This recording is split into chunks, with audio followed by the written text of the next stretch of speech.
So this is probably going to be a fairly quick video. I'm really just talking to you about how to create these cumulative frequency curves. So the previous video was how to read them. So assuming that you know how to do that, we really just need to have a quick bit about how we create these things.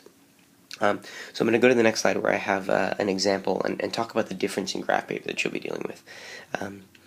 Actually, before I get there, on the next page you're going to see graph paper that's sort of standard looking graph paper, right? On the IB exam, you're going to have a graph paper with grids on it, but it'll be like every fifth grid will be a really sort of like bold grid that you'll work with. And generally, when you do these problems, they're going to tell you what scale to use. So they'll say like, oh, every scale on the bottom uses such and such. But the idea is, inside each of these bold lines, there will be like, 5 grid lines.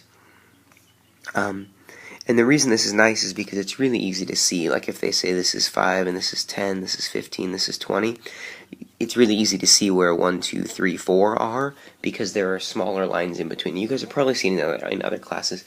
I wasn't able to find any used for this video, but just understand that's the graph paper they're going to be working with and what I hope I'll have some of for us in class when you guys work on this.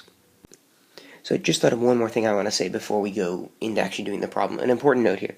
If you want to create a cumulative frequency curve, you really have to have a cumulative frequency chart first.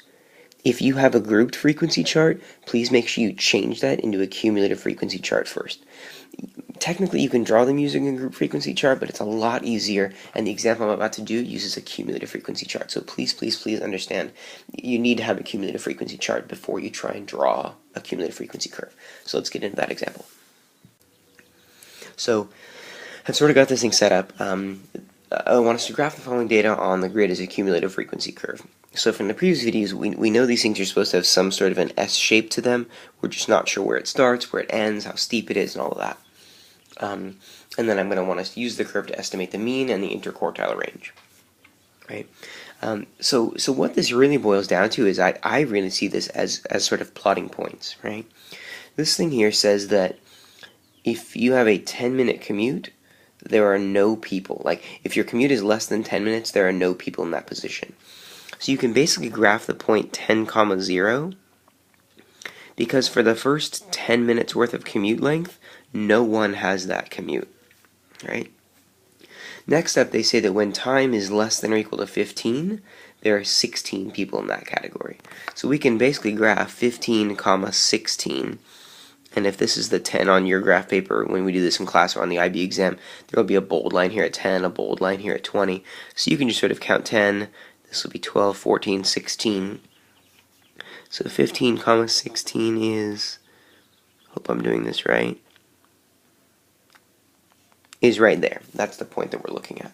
And the idea is, and on the IB exam you use a straight edge for this. I don't really have a straight edge that works well on the iPad, except that worked pretty well. So what this is saying is it's saying that these commute lengths between 0 and 16 minutes, between 10 and 15 minutes, there were 16 people that had that commute length, right? And really we just continue this process, right? I'm going to plot these as points. For time less than or equal to 20, it was 50. So less than or equal to 20, we follow up. So you're following 20 up till you get to 50, which is right there. Again, this is really hard to do without the helping grid lines. So I'm doing the best I can here. And then these things connect together.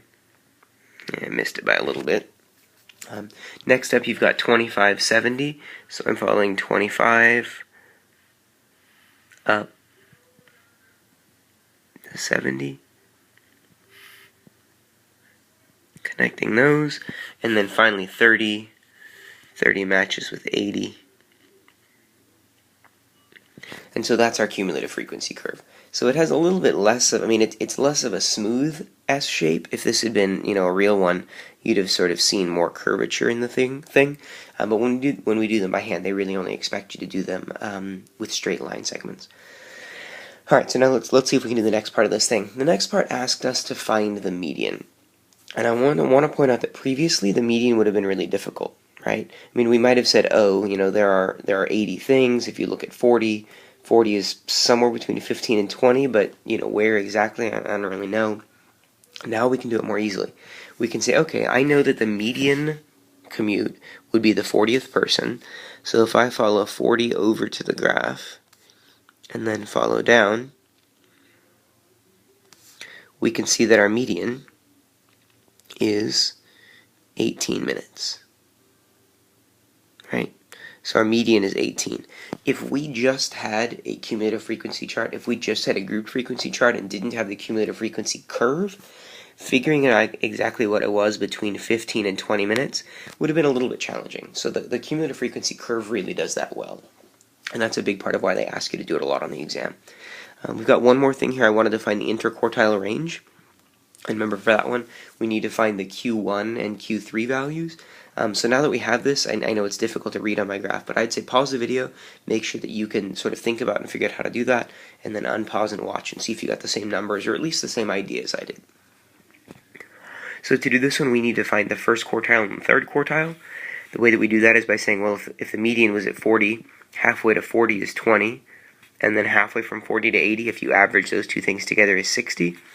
We just follow those over. 20 followed over and down. Puts my Q1 value here. Q1 seems to be, I don't know, about 15.5. And the Q3 value's up here at 60. Follow that one over and down. And it looks like the Q3 value is, it looks like 22. And so then we can say that our interquartile range,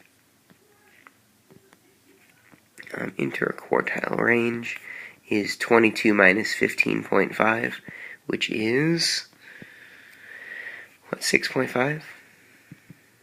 So yeah, my interquartile range is 6.5. Might as well mention the reference here. This graph paper came from printfreegraphpaper.com. There are several places where you guys can get graph paper. I didn't find a source for the ones with the weighted dark lines. If I find that before class, I'll share that with you guys there. So hopefully this made sense in terms of graphing these things. Please don't try and graph these without graph paper. Even if all you do is go to this website and print out a couple sheets, please make sure you have something. Otherwise, the things are just really unwieldy to try and draw. Without any sense of scale, trying to draw these lines on here that I did is nearly impossible. So that's all I have to say in this one. Hopefully that made sense, and I'll see you guys in class.